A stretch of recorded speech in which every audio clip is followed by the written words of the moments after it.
정말 하나님의 은혜가 항상 함께 하시기를 원합니다. 제가 이렇게 참 좋아하는 찬송가가 이렇게 생각이 났어요. 주 사랑하는 자 다 찬송할 때에 그 보좌 앞에 둘러서 큰 영광 돌리세 저 밝고도 묘한 시온성 향하여 가세 내 주의 찬란한 성에 찬송하며 올라가세. 그 찬송이 오늘 예배 시간에 이렇게 생각이 나면서요, 우리가 이렇게 예배를 드리다가 다 하나님 앞에 들림 받았으면 좋겠다, 그런 생각이 됐습니다. 그래서 오늘도 주님께서 우리에게 믿음을 주셔서 예배자로 주님 앞에 설 수 있게 하신 것이 가장 큰 복 중의 복이고 또 은혜 중의 은혜인 줄로 믿습니다. 주님 오시는 그날까지, 또 주님이 우리 개인을 개인적으로 부르시는 그날까지 믿음을 지키는 것이 중요하다는 말씀이죠. 그래서 이 찬송이 얼마나 좋은지 모릅니다. 여러분 249장인데요 우리 한번 1절 찬송해 보실까요? 249장 주 사랑하는 자 다 찬송할 때에 그 보좌 앞에 둘러서 하나님 나라의 소망을 품고 한번 찬양하겠습니다.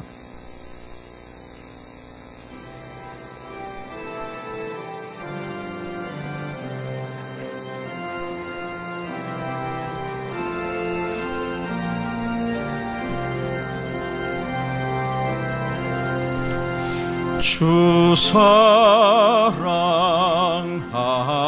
자 찬송할 때에 그 보좌 앞에 둘러서 그 영광 돌리세 큰 영광 돌리세 저 밝고도 묘한 시온성 향하여 가세 내 주의 찬란한 성에 찬송하며 올라가세 저 하늘 황금길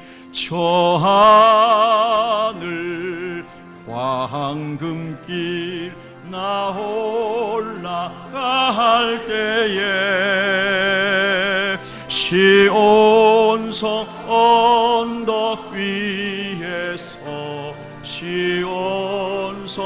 언덕 위에서 수많은 천사들 날 인도하리라멘 저 밝고도 묘한 시온성 향하여 가세 내 주의 찬란한 성에 찬송하며 올라가세 내 눈물 다 씻고 내 눈물 다 씻고 늘 찬송 흐르리 저 임마누엘 주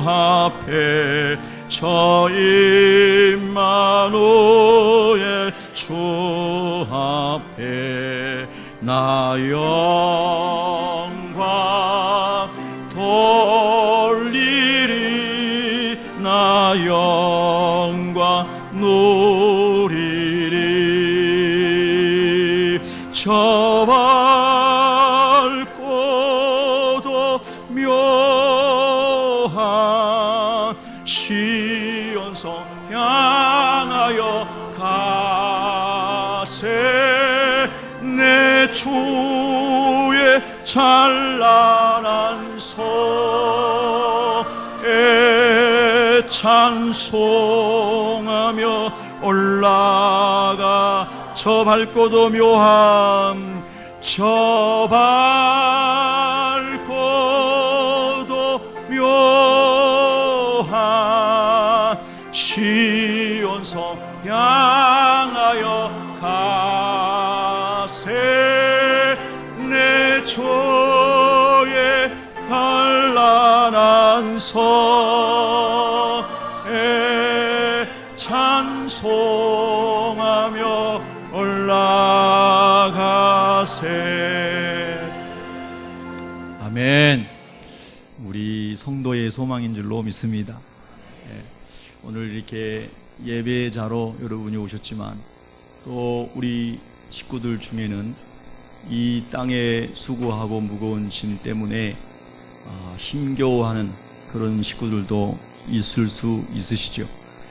하나님 나라의 소망으로 인해서 무거운 짐이 다 내려놔지기를 축복합니다.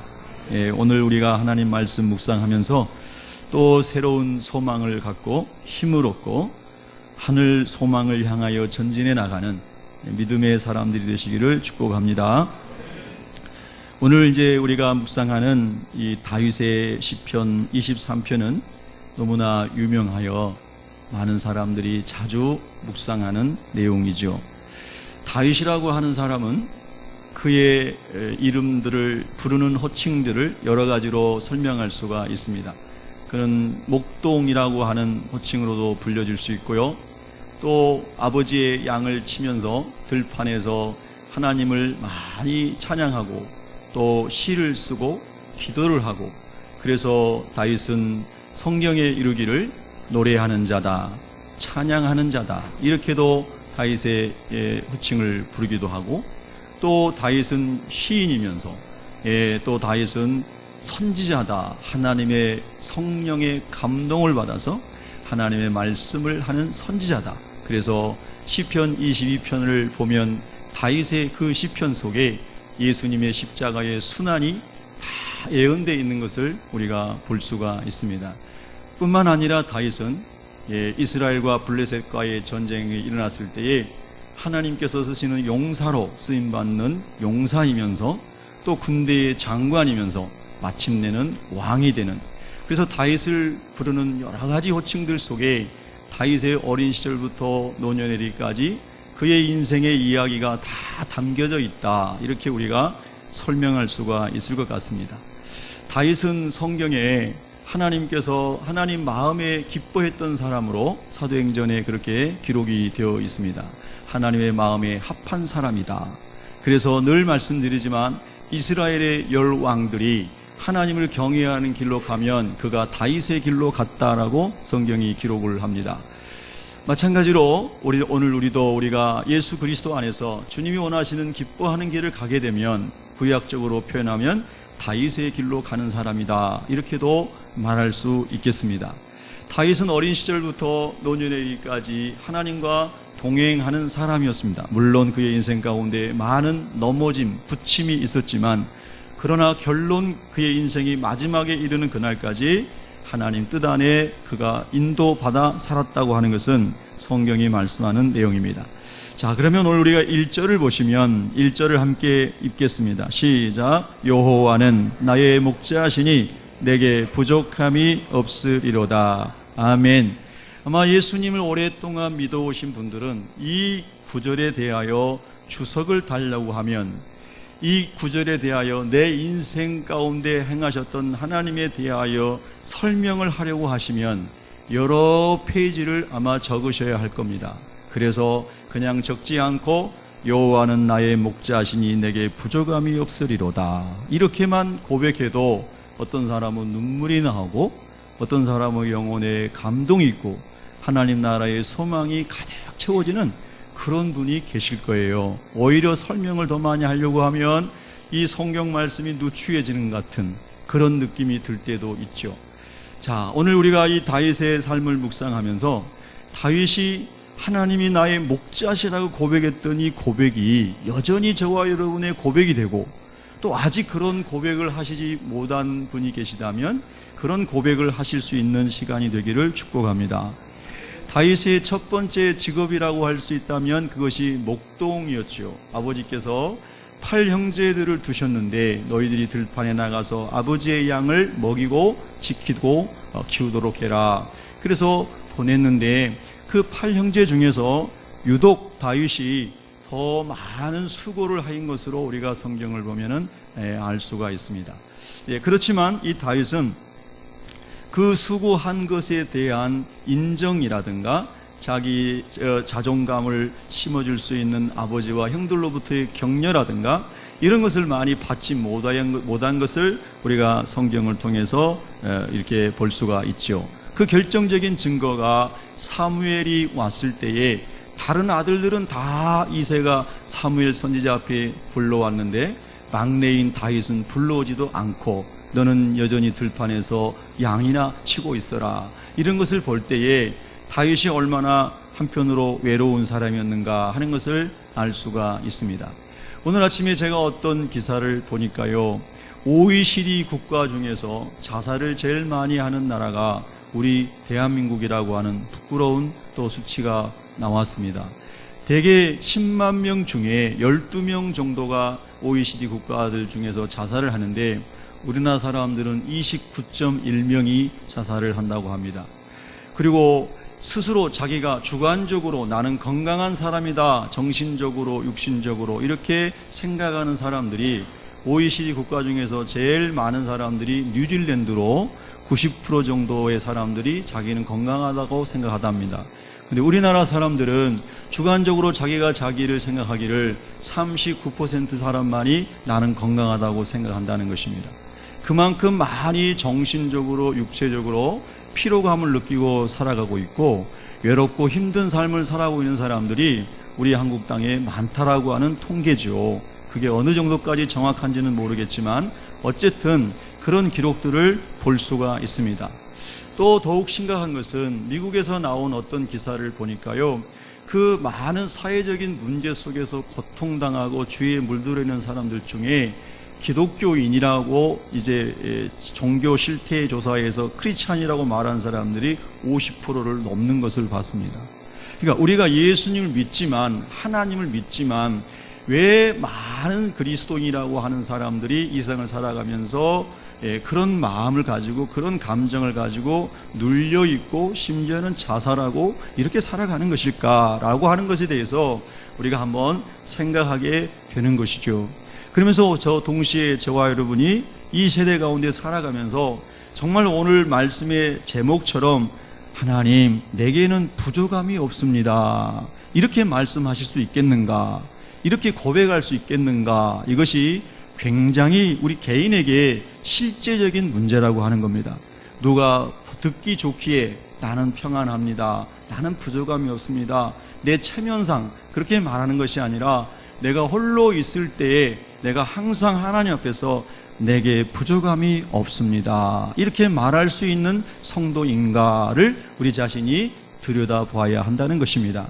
다윗은 이 고백 속에 과거에도 나는 하나님으로 인하여서 부족함이 없었고 현재의 나의 삶도 하나님으로 인하여 부족함이 없으며 미래의 나의 삶도 하나님으로 인하여 나는 부족함이 없습니다, 이 고백이 내게 부족함이 없으리로다라고 하는 이 미래형 속에 다 담겨져 있다고 저는 믿습니다. 여러분, 그러면 우리가 다윗의 삶을 한번 살펴보면요, 세상에 다윗처럼 인생의 우여곡절이 많았던 사람이 또 있을까? 다윗처럼 그렇게 환난과 어려움을 경험한 사람들이 그렇게 많이 있을까? 이런 생각을 우리가 하게 됩니다. 아마도 여기 계신 저와 여러분 모두는 다윗과 같은 고난을 당한 사람은 한 분도 없으실 겁니다. 여러분, 우리가 성경을 볼 때에 또 많은 설교를 통해서 성경 말씀 이것 자체를 문자적으로, 문학적으로 이 말씀을 이렇게 그냥 보면 로고스의 말씀이다, 이렇게 헬라어로 얘기를 하죠. 근데 똑같은 말씀이지만 이 말씀이 다윗에게 경험되었던 하나님이 나에게도 동일하게 경험되어지고, 이 말씀이 히브리서 4장 12절 말씀처럼 살아있고 운동력 있는 말씀이 되어서 영혼과 심령과 관절과 골수를 찔러 쪼개면서 영혼신을 치유하고 회복시키는 말씀으로 하나님이 만나진다면 그 말씀은 레마의 말씀이다, 이렇게 우리가 부르죠. 근데 되게 많은 사람들은 성경을 지식적으로 문학적으로 많이 알고 있지만 대개 로고스의 말씀으로 알고 있습니다. 그래서 그 말씀이 인생의 많은 고난 속에서 능력이 되지 못하죠. 그러나 정말로 하나님을 경험한 사람은 이 말씀이 언제나 읽고 듣고 묵상할 때마다 그 말씀이 레마로 들려오는 것이죠. 그래서 수가성의 여인이 레마의 음성을 주님으로부터 들었고요. 죽은 나사로가 레마의 음성을 들은 것이고요. 문둥병자가 레마의 음성을 들은 것이고요. 그래서 인생의 많은 환난과 어려움 가운데서 새로운 생명으로 예수님 안에서 일어나는 것을 우리가 보게 되는 것입니다. 자, 그럼 우리가 다윗의 이야기로 들어가면서 하나님, 나는 너무나 힘들고 어렵습니다. 이렇게 생각하시는 분들, 혹시 그런 분들에게 더 큰 하나님의 레마의 음성이 들려주기를 축복합니다. 다윗은 여러 자녀를 두었었죠. 그의 아내가 여러 명이 있었습니다. 그래서 배가 다른 이복 형제들이 참 많았습니다. 그 중에 성경에 자주 등장하는 네 아들이 있습니다. 첫 번째 아들이 암논이라고 하는 장남이고요. 두 번째는 여러분이 잘 아시는 솔로몬이고요. 셋째가 압살롬이라는 아들이고 넷째가 아도니아라고 하는 아들입니다. 이 네 아들이 이 성경의 역대기, 성경의 역사를, 이스라엘 역사를, 왕정의 기록한 기록들에 자주 등장하는 다윗의 네 아들입니다. 자, 그런데 다윗 왕이 이 아들 중에서 누군가를 그의 왕위를 계승하는 왕으로 책봉을 해야 되는데 다윗은 일찍이 솔로몬을 그의 마음에 두고 있었고 솔로몬의 아내인 바세바에게도 약조를 하였었죠. 자, 그런데 우리가 잘 아는 것처럼 암논이라고 하는 이 첫 번째 장남이 압살롬의 누이를 여러분 잘 아시는 것처럼 불행하게 만들죠. 강간을 해서 압살롬의 누이를 이렇게 범죄한 다음에 그리고 버리죠.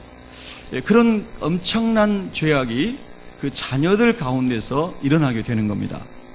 그때 압살롬이 자기 누이가 정말로 그렇게 상한 마음을 가지고 인생이 찢어진 것을 보면서 너무나 고통스러워하죠. 그래서 언젠가 내가 저 암논 형을 반드시 죽일 거야. 그런 마음을 가지고 있다가 잔치를 벌려서 초대하고 그리고 결국은 암논 형을 죽이게 됩니다. 그 일로 인해서 다윗은 마음이 너무나 아팠습니다.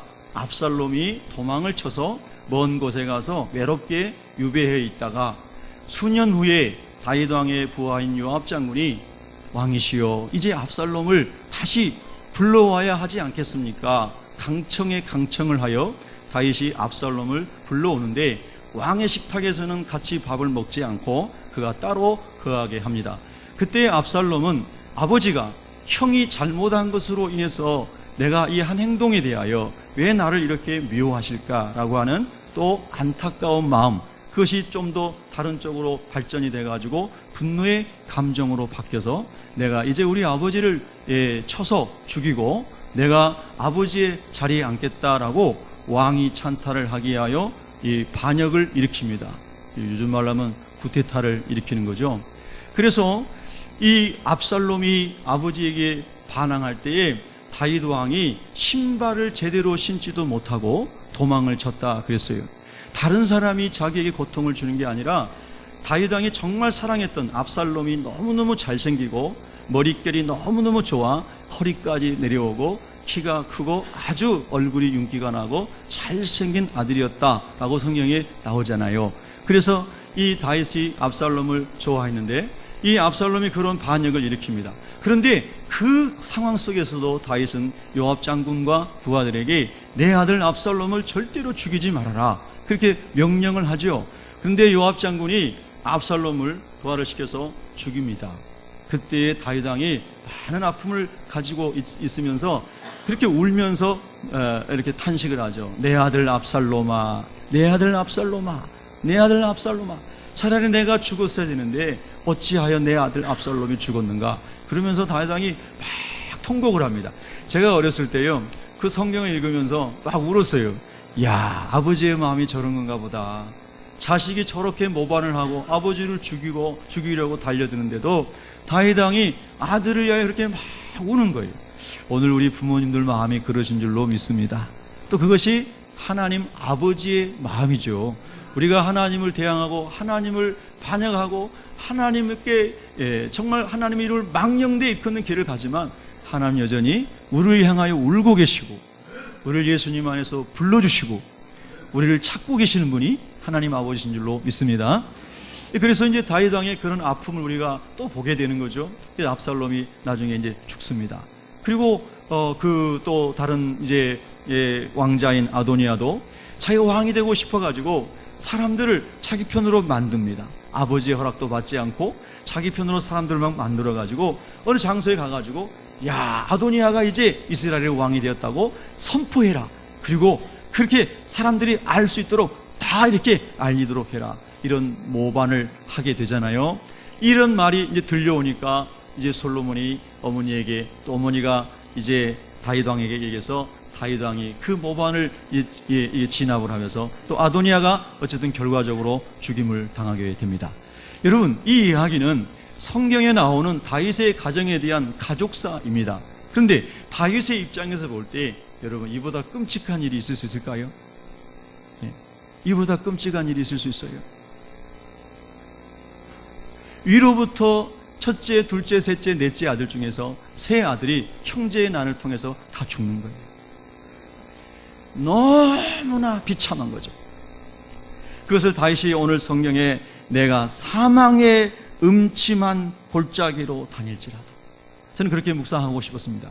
하나님, 제가 차라리 죽었으면 좋겠는데 죽지 않고 사망의 음침한 골짜기, 흰놈의 골짜기, 몰렉에게 자녀들을 불살라서 산채로 불살라서 드리고 난 다음에 그 찌꺼기를 불태웠던 흰놈의 골짜기, 그것이 바로 사망의 음침한 골짜기, 사람 시체가 타는 냄새가 났던 그 골짜기, 실제로 이스라엘에 있는 흰놈의 골짜기, 그런 사망의 음침한 골짜기와 같은 길을 내 인생이 지금 지나가고 있습니다. 그런데 하나님, 그러한 해가 되는 모든 일들이 나에게 두려움을 주지 못합니다. 할렐루야. 정말 눈물 나잖아요, 여러분. 정말 우리가 하나님을 믿고 예수님을 구주로 믿고 살아간다면 정말 이런 말씀이 레마의 말씀으로 내게 다 충격에 대해 다가온다면요, 이 말씀 앞에 아멘 하는 순간에 우리 인생의 모든 무거운 짐이 다 눈 녹듯이 사라져버립니다. 예수님께서 우리의 마음의 짐을 싹 가져가 버리신다는 거예요. 할렐루야. 여러분, 그런 은혜를 오늘도 하나님 부어주시기를 진심으로 축복합니다. 그럼 외부적으로부터 오는 많은 영적이고 육신적이고 정신적인 괴로움을 다윗이 이루 말할 수 없이 겪었다는 것입니다. 왜 하나님께서는 어린 시절부터 하나님만을 사모하고 예배하는 걸 기뻐하고 찬양하는 것을 기뻐하고 수많은 시를 통하여 하나님의 창조와 섭리를 노래하였던 다윗을 이렇게 고난을 당하게 하셨을까? 왜 이런 어려움을 겪게 하셨을까? 그것은 하나님의 깊은 섭리와 뜻 안에서만 해석될 수 있는 것이죠. 그러므로 오늘 또 우리가 믿음의 여정을 가면서요, 이런 많은 사망의 음침한 골짜기 같은 길을 다닐지라도 오늘 다윗을 묵상하면서, 하나님 묵상하면서, 예수님 묵상하면서, 하나님, 나는 결코 두렵지 않습니다. 주님이 나의 목자가 되시기 때문입니다. 이렇게 고백할 수 있다면요, 여러분의 인생은 예수님 안에서 평강할 줄로 믿습니다. 뿐만 아니라 여러분, 다윗은 자기 장인이면서 임금인 사울 왕, 자기가 생명을 바쳐 충성을 다했던 임금, 그리고 장인어른, 그분이 자기 사위를 죽이려고 3,000명의 결사대를 구성하고 계속해서 쫓아다니는데 다윗이 더 이상 피할 곳이 없어서 아둘람 동굴에 숨고 어디 숨다가 결국은 블레셋 땅으로 도망가서 원수의 나라에 가서 미치광이처럼 얼굴에 침을 흘리면서 내가 미친 사람이 되면 사람들이 나를 이제 죽이지 않을 거야. 그러면서요, 거기서 그렇게 10년의 세월을 보냅니다. 여러분, 그런 거 묵상해 보셨어요? 여러분 인생 가운데 정말 어려움 찾아왔을 때에 이런 다윗의 삶을 묵상해 보셨어요? 아주 좋은 저택에서 살다가 갑자기 삶이 어려워져서 다윗이 아둘람 동굴 속에서 돌베개를 하고 잤을 때의 그 모습을 생각하면서 그 아둘람 동굴 속에서 나와 여전히 함께 하시는 하나님이시다라고 하는 고백을 해보셨나요? 성경은요, 정말로 레마로 우리에게 다가와야 우리의 삶이 치료가 되고 회복이 되는 것이죠. 여러분과 저도 나름대로 우리의 삶 속에서 하나님은 나에게 이런 분입니다, 하나님 나에게 저런 분입니다 라고 하나님을 고백할 수 있겠지요. 다윗은 나의 목자라고 했는데요, 왜 그랬어요? 여러분, 이제 사무엘상 17장에 보면은요, 이스라엘과 블레셋 가운데 전쟁이 일어났습니다. 다윗의 형들이 전장에 나갔지만 벌벌벌 떨면서 골리앗 앞에서 아무도 나가지 못했습니다. 용맹스러웠던 사울왕도 한 발짝도 움직이지 못했습니다. 많은 이스라엘 군사들은 겁을 먹고 도망가기 시작했습니다. 이제 전쟁은 이미 다 끝난 것입니다. 근데 하나님께서 다윗에게 말합니다. 다윗, 네가 가서 내 이름을 위하여 싸워야 할 것이다. 감동을 주십니다. 그래서 어린 소년이, 정말 홍한 소년이, 얼굴이 아직도 불그스레한 소년티가 역력하게 나는 소년이 왕에게 가가지고, 왕이시여 나를 보내주십시오. 내가 가서 하나님의 이름을 욕먹이고 하나님의 군대인 이스라엘 백성을 능멸하는 저 사람을 내가 징벌하겠나이다. 사울왕이 보기에도 너무 가소로운 거예요. 야, 너는 아직도 얼굴에 핏기가 어린아이 같은데 네가 어떻게 가가지고 소년 시절부터 용사로 훈련받은 저 골리앗을 이길 수가 있겠느냐? 안 된다, 안 돼. 그렇게 만류를 할 때에 사무엘상 17장 34절 이하에 보면은요, 다윗이 놀라운 얘기를 합니다. 주의 내 왕이시여, 주의 종이 아버지의 양떼를 지킬 때에 곰과 사자가 와서 그 양의 새끼를 취하여 갈 때에, 빼앗아 갈 때에 이 종이 가가지고 그 곰의 입을 찢고 그 입에서 어린 양의 새끼를 건져오며 그 곰과 사자가 나를 헤아려 할 때에 내가 그들을 찢어 죽였나이다. 살아계신 하나님께서 나와 함께 하시니 내가 저 블레셋의 골리앗을 능히 무찌를 수가 있습니다. 할렐루야. 그 유명한 말씀이 이제 사무엘상 17장에 나오는 놀라운 이야기입니다. 사실은 다윗은 목동으로 살아가면서 하나님이 그와 함께 하신다는 놀라운 사실들을 경험한 것입니다. 그래서 그가 하나님에 대해서 고백할 수 있는 아름답고 실제적인 말이, 하나님은 나의 선한 목자, 나의 목자이십니다, 이렇게 고백하신 줄로 믿습니다. 자, 그런데 여러분, 요한복음 10장에 보면 우리 예수님께서 이제 예수님을 구주로 영접한 저와 여러분들에게 내가 선한 목자다, 이렇게 말씀하십니다. 따라하겠습니다. 예수님은 나의 선한 목자이십니다. 여러분 정말 믿으세요? 다윗이 고백했던 그 선한 목자가, 그분이 예수님이 우리의 목자 되신 것을, 아니 나의 목자이신 것을 여러분이 진짜 믿으시냐는 거예요. 이제 안 믿어지시는 분은요, 이 시간에 주님 앞에 정직하게 마음의 문을 다 열어놓고, 하나님 제가 안 믿어집니다, 믿어지게 해주세요. 예수님이 나를 얼마나 사랑하시길래 십자가에서 나의 죄와 허물을 위하여 물과 피를 다 쏟으시고 나를 위하여 생명을 바쳐주시고, 또 요한복음 10장의 13절 15절 쭉 보면은 나는 선한 목자니 선한 목자는 내 양을 위하여 목숨을 버린다고 말씀하시면서 실제로 목숨을 버리신 예수님, 그 예수님을 제가 만나게 해주세요. 내가 알게 해주세요. 하나님의 도우심으로 믿어지게 해주세요. 그래서 저의 삶 가운데서도 예수님을 날마다 선한 목자라고 고백하며 따르게 해주세요. 할렐루야. 이렇게요, 가난하고 정직한 마음으로 주님 앞에 마음의 문을 열면 주님께서 내가 네 안에 들어가서 너와 더불어 먹고 마신다고 말씀하신 줄로 믿습니다. 할렐루야. 그래서 예수님께서 선한 목자라고 말씀하시면서 이런 말씀하세요. 선한 목자 되신 예수님께서 양의 이름을 각각 불러낸다라고 10장 3절에서 말씀하십니다. 여러분과 제가 예수님의 양이며 신부인 줄로 믿습니다. 그러면 예수님께서 저와 여러분의 이름을 다 알고 계신다는 거예요. 한번 따라하겠습니다. 예수님은 나의 이름을 알고 계십니다. 아멘. 자, 여러분 오른손 가슴에 얹으시고 한번 고백하고 있습니다. 예수님께서 저의 이름을 아십니다. 아멘. 예. 내 이름 아시죠. 할렐루야. 그 찬송도 한번 눈물 나와가지고 여러분도 그러시죠. 예. 정말 주님이 우리의 목자 되시기 때문에, 아니 나의 목자 되시기 때문에 나의 이름을 아신다는 거예요. 다윗의 아버지가 그 많은 아들 중에서 다윗의 이름을 불러서 다윗을 데려와라 하지 아니하고 다윗을 소외시키고 어떻게 보면 다윗이 외롭고 쓸쓸한 사람이었어요. 오늘날 우리나라에 그렇게 자살률이 많고 많은 사람들이 외롭다 그러고 나는 건강하지 못하다고 스스로 말하는 것은 왜 그렇겠습니까? 나는 외로운 사람입니다. 나는 집에서도 외로운 사람이고 직장에서도 외로운 사람이고 심지어는 수고하고 무거운 짐을 내려놓기 위하여 간 예배당에서도 나는 외로운 사람입니다. 이렇게 외롭고 쓸쓸하고 고통의 짐을 지고 있다라고 하는 사람들이 참 많이 있다는 거예요.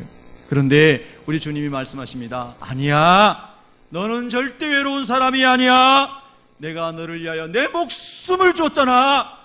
나는 여전히 너 이름을 기억하고 있고 내 심장에 너의 이름을 기록하고 있고 내가 아버지의 우편에서 여전히 너를 위하여 기도하고 있다. 네 이름을 부르며 기도하고 있다. 할렐루야. 이것이 우리가 믿는 우리 주님, 선한 목자이신 예수님이 오늘도 우리에게 말씀하시는 줄로 믿습니다.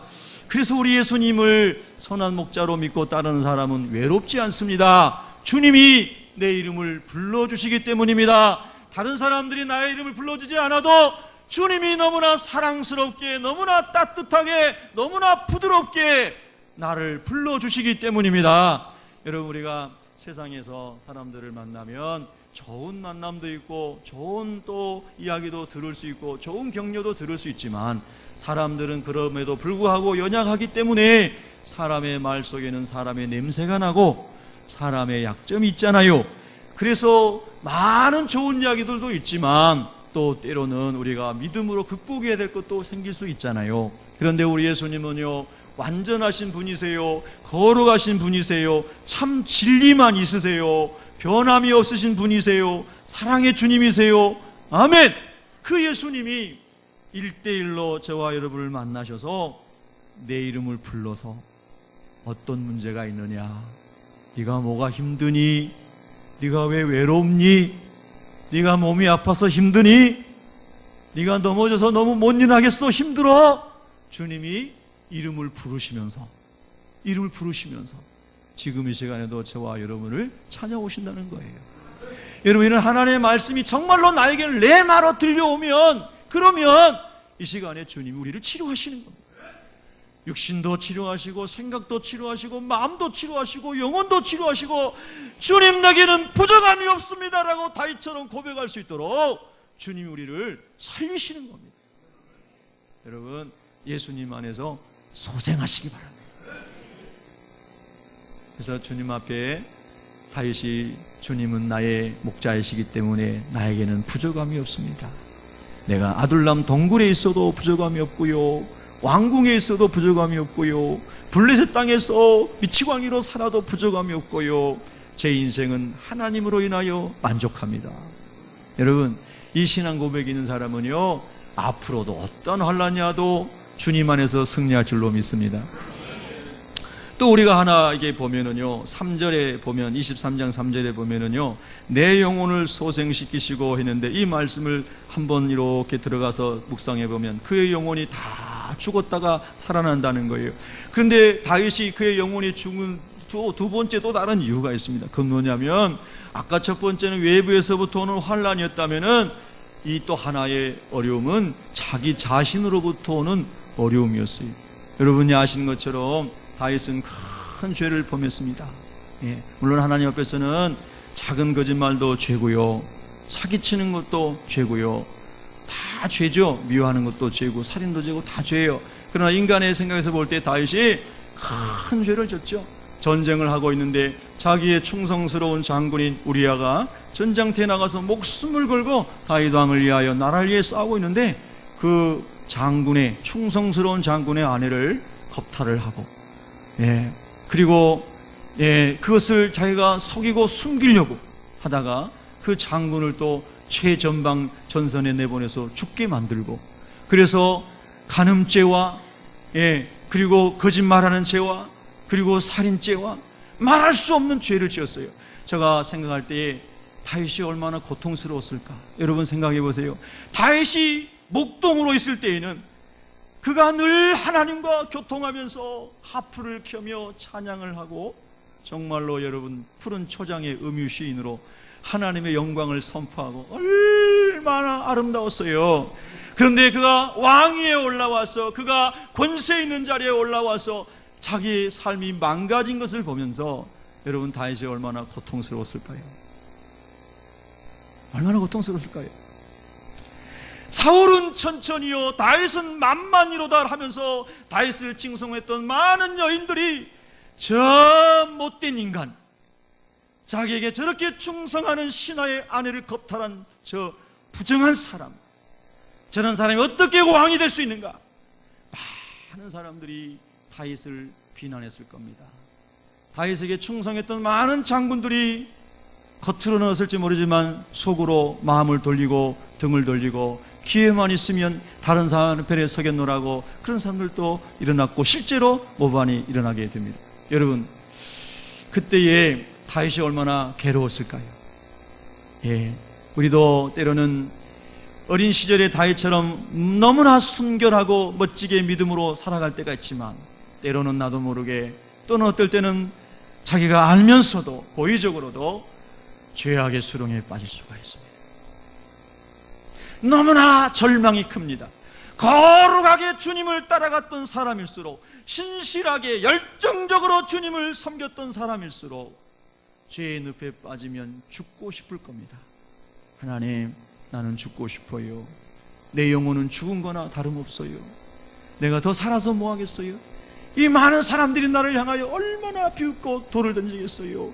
내 가족과 식구들, 친족들이 얼마나 나를 비난하겠어요? 하나님, 나는 더 이상 무릎을 일으켜 세울 수 있는 힘이 없어요. 이게 다윗이 지금요, 영혼이 완전히 몰락한 땅바닥에 주저앉은 상황입니다. 근데 여러분요, 참으로 우리 하나님은 놀라우신 분입니다. 우리가 하나님에게서 아무리 멀리 갔다 할지라도, 우리가 하나님의 거룩함과 하나님의 진리에서 아무리 멀어졌다 할지라도, 하늘 끝에 있을지라도, 바다 속에 있을지라도, 우리가 하나님을 향하여 손을 들고 하나님께 우리의 죄를 자백하며, 아버지, 내가 하늘과 아버지께 큰 죄를 범하였사오니 내가 아버지를 아버지라 감히 부를 수 없사오나 아버지께로 돌아가기를 원합니다. 할렐루야. 그리고 우리가 하나님께 두 손 들고 전부여 의지없어서 손 들고 옵니다.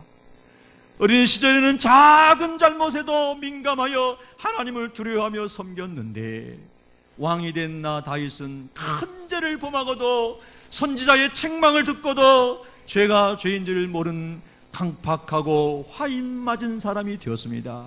하나님, 우슬처로 나를 정결하게 하여 주시옵소서. 정한 마음을 새롭게 창조하여 주시고 정직한 영을 새롭게 하여 주시고 주의 신을 거두지 마옵소서.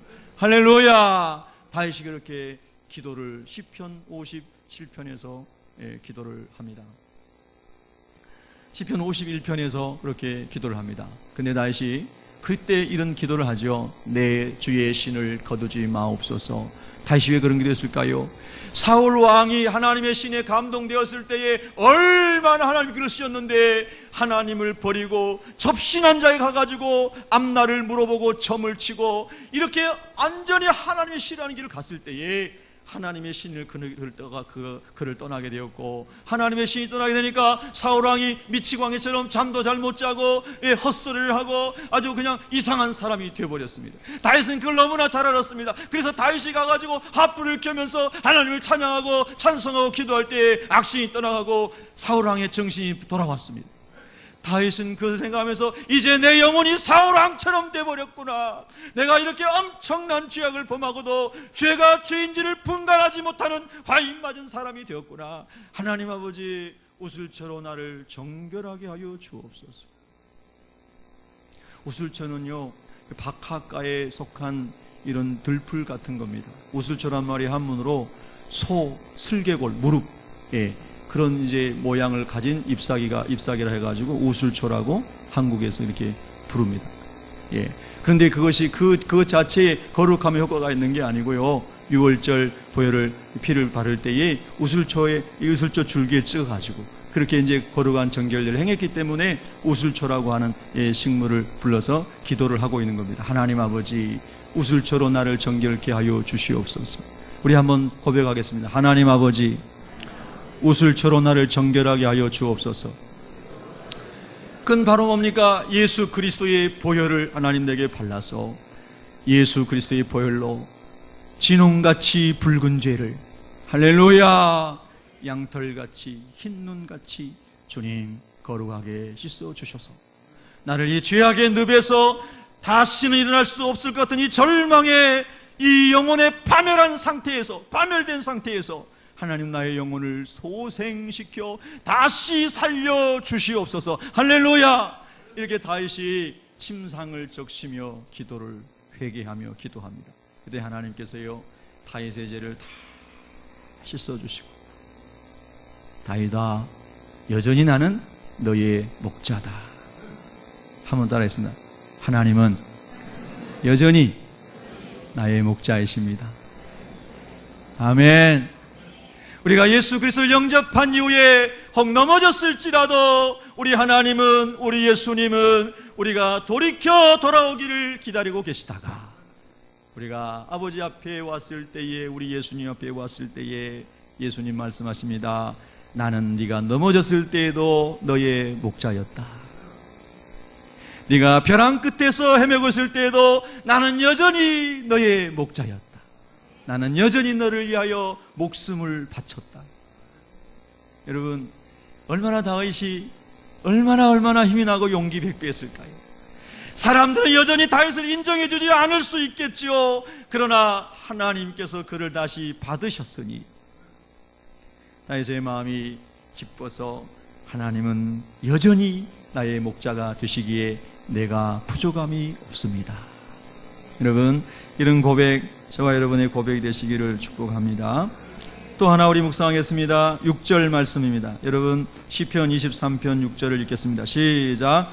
내 평생의 선하심과 인자하심이 반드시 나를 따르리니 내가 여호와의 집에 영원히 살리로다. 아멘.